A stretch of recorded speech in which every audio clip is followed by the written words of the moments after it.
It's curious that if you look at this long ongoing conflict between the two world religions, the two triumphalist religions, Christianity and Islam, there are remarkable resemblances even in their manner of waging war against one another. For example, for a long time, each refused to recognize the other, even as a religion. If you look at the long record of the wars between Christendom and Islam, starting in the 7th century and continuing until we don't yet know when. If you look at the long record, for a long time, Christian writings do not refer to the enemy who is invading Christendom as Muslims or anything like that. They use either the general term unbelievers or infidels, or if they need to be more specific, they use ethnic terms. They call them Saracens or Moors or Tatars or whichever particular group of Muslims they encountered. In Spain it was Moors, in Russia it was Tatars, and so on.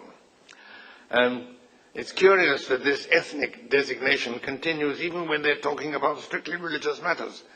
For example, in Shakespeare's day, if a Christian was converted to Islam, he was said to have turned Turk, which on the face of it is absurd, but this was how these terms were used.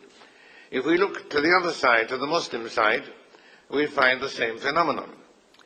They do not normally describe the opponent as Christians. They describe him as infidels, kafara, unbelievers, or else they use ethnic terms. They call them Greeks, Romans, Franks, Slavs, etc. It isn't until comparatively late, with a somewhat higher level of, shall we say, intellectual sophistication, that they begin to use religious designations to describe religions other than their own, a marked step towards tolerance. And then they still use terms which are both inaccurate and demeaning. In the Christian world, the term that for a long time was generally used was Mohammedanism.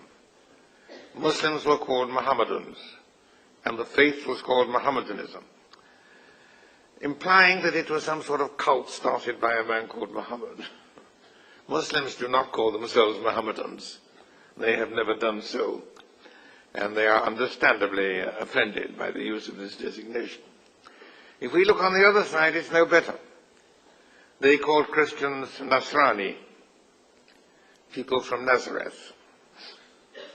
Again, the implication of a local cult, the followers of that rabbi from Nazareth.